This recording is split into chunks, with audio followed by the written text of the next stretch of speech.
Bonjour tout le monde, bienvenue sur ma chaîne pour cette nouvelle vidéo. Dans cette vidéo, je vais vous présenter et vous expliquer la procédure de mise à jour du firmware du Alliance H1 UV. En effet, Alliance a annoncé une nouvelle sortie du logiciel de programmation ainsi que du firmware. Donc ce firmware va nous apporter pas mal de nouvelles options, notamment un S-mètre là comme on le voit avec cette option là. On va avoir la bande aviation, on va avoir quelques options supplémentaires. Donc je vais vous détailler tout ça dans la vidéo, la procédure de mise à jour et les options supplémentaires. On est parti tout de suite. Pour faire notre mise à jour, la première étape bien entendu, ça va être d'aller sur le site Alliance et de récupérer les deux fichiers qu'il nous faut. Donc en l'occurrence, on va commencer par récupérer notre firmware qui est ici, firmware 1.01.12, donc vous le voyez, c'est le nouveau.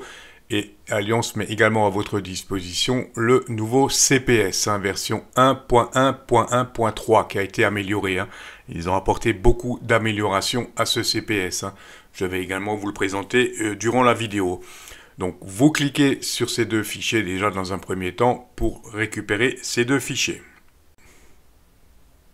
On vient donc à l'instant de télécharger deux fichiers. Le premier est un petit fichier exécutable qui sera donc le logiciel de programmation. Et on a récupéré un fichier zip qu'on va dézipper et dans lequel on va retrouver notre fichier binaire tout simplement. Et ici, je vais y revenir tout de suite. On aura toutes les explications concernant les modifications de ce nouveau firmware, ce qu'il va apporter en plus. Donc, pour rappel de base, le H1 UV est un émetteur-récepteur radio-amateur UHF-VHF qui couvre en émission et en réception les bandes 144, 146, 430, 440. Avec les modifications avec ce nouveau firmware, il va être ouvert en réception FM de 18 MHz jusqu'à 660 et de 840 à 1300 MHz en réception FM. Donc c'est assez intéressant. On va également avoir une modification assez intéressante au niveau du S-mètre, comme vous le voyez. Voilà. Vous allez pouvoir définir une image de démarrage personnalisée grâce au nouveau CPS, un nouveau système de couplage de fréquences simple à pression d'une touche.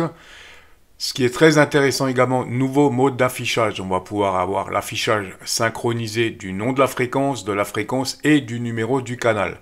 Et surtout, ce que beaucoup de monde attendait, parce qu'il y a beaucoup de monde qui aime bien écouter la bande aviation, Alliance a enfin ajouté la réception aviation AM de 108 à 136. Donc comme vous le voyez, c'est quand même une mise à jour assez conséquente. On va tout de suite passer à la procédure de mise à jour de notre radio. Donc vous allez voir que la procédure est relativement simple. Dans un premier temps, on va exécuter notre CPS. Donc c'est un petit fichier auto-exécutable, il ne s'installe pas. Donc c'est pas mal, vous le mettez dans un répertoire, vous créez un petit raccourci sur votre bureau et vous l'exécutez quand vous en avez besoin. Donc première étape, on va cliquer sur Connect Device et on va s'assurer bien entendu que notre radio est branchée en USB, autant côté radio que côté ordinateur, bien entendu. Donc Connect, on va récupérer notre port. Si vous ne connaissez pas votre port, la procédure est toujours la même. Vous passez par le gestionnaire de périphérique USB Serial CH340. Donc comme 5, le modèle H1 UV. Ok, et on est parti pour la lecture. Donc ça, c'est la première étape. Se connecter à notre radio. Voilà, ensuite, donc pour la procédure de mise à jour, je reviendrai sur le CPS tout à l'heure. Il n'y a pas de grande évolution comme ça visuellement, mais j'y reviendrai quand même. Donc on va aller sur Opération, Firmware. Donc là, il vous dit, donc comme 5 c'est bon, H1 UV c'est bon. Donc éteindre la radio.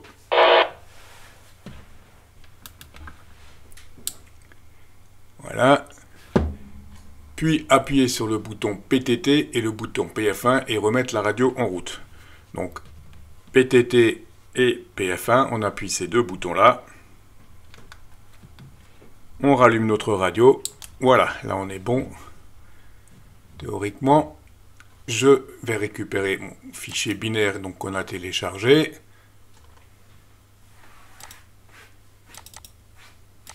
Mon fichier binaire, c'est celui-ci. Hein. Voilà, et je fais download. Et on est parti pour la procédure de mise à jour, tout simplement. Hein. Donc vraiment, là, pas compliqué.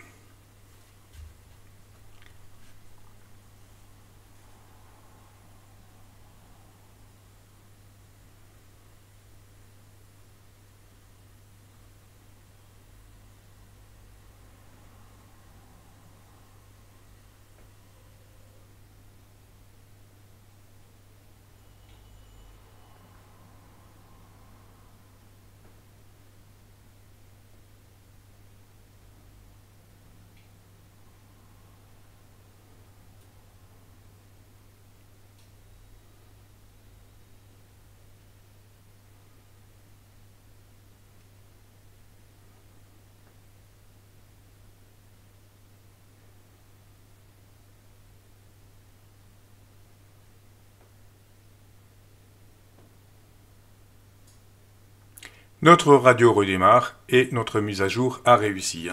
On peut aller dans le menu pour voir qu'on est bien passé menu.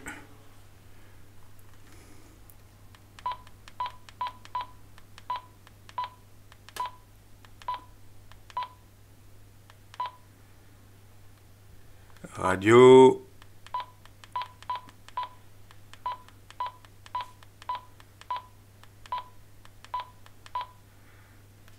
Radio, non, c'est pas ça. Radio information, c'est le 12. Et on a bien passé à la version 1.1.12. Notre mise à jour a donc réussi, du 28 juillet 2025.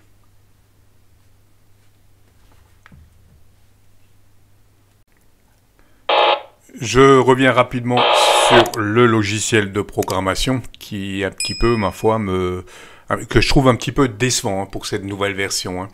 Puisqu'en effet, le firmware nous permet d'ouvrir en réception de 18 à 1300 MHz, comme je vous l'ai expliqué en début de vidéo. Et il nous permet également d'ouvrir la bande aviation. Par contre, au niveau du CPS, impossible de programmer, il s'arrête à 136. Si vous essayez de modifier ce canal, par exemple, de mettre la fréquence que j'écoute qui est 130-900, voilà, dès que vous validez, il va automatiquement repasser à 136. Pareil, par exemple, pour la bande 11 mètres, puisqu'il est en réception à partir de 18 MHz. Donc, éventuellement, vous allez pouvoir écouter la bande 11 mètres en FM, mais ce n'est pas programmable via le CPS. Ça, je ne sais pas trop pourquoi. C'est franchement dommage. Donc, tout ce qui est programmation, aviation et autres fréquences FM, hors bande radioamateur, vous allez devoir les programmer manuellement. Voilà, c'est bien dommage.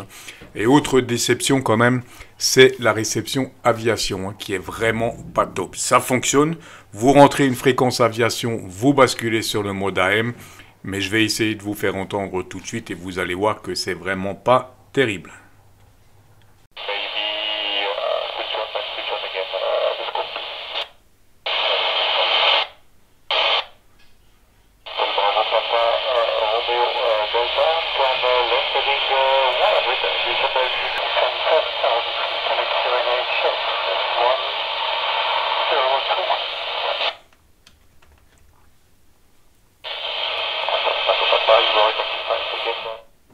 Voilà pour la réception aviation, donc comme vous le constatez, c'est pas vraiment terrible.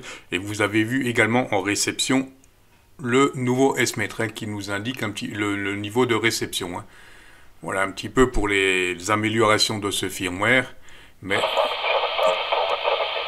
comme vous le constatez, la bande aviation, l'audio n'est vraiment pas terrible. Et pourtant, je suis sur une antenne extérieure Discone que j'utilise toujours pour la réception aviation. Mais là, l'audio n'est vraiment pas top. Ni l'audio, ni le signal d'ailleurs, je trouve. Voilà pour cette vidéo, pour la mise à jour de la présentation de ce nouveau firmware pour le HA1UV. Donc je vous ai expliqué un petit peu la procédure et pour moi personnellement cette mise à jour me déçoit un petit peu, hein. Autant au niveau firmware, la réception aviation, autant au niveau du CPS qui ne permet donc pas de programmer, comme vous l'avez vu, les fréquences en dehors des bandes amateurs, ce qui est un petit peu dommage, hein. Donc je pense que Retevis ou Alliance vont réagir assez vite, j'espère, hein. Voilà, sur ce, je vous dis 73 et à très vite pour une nouvelle vidéo.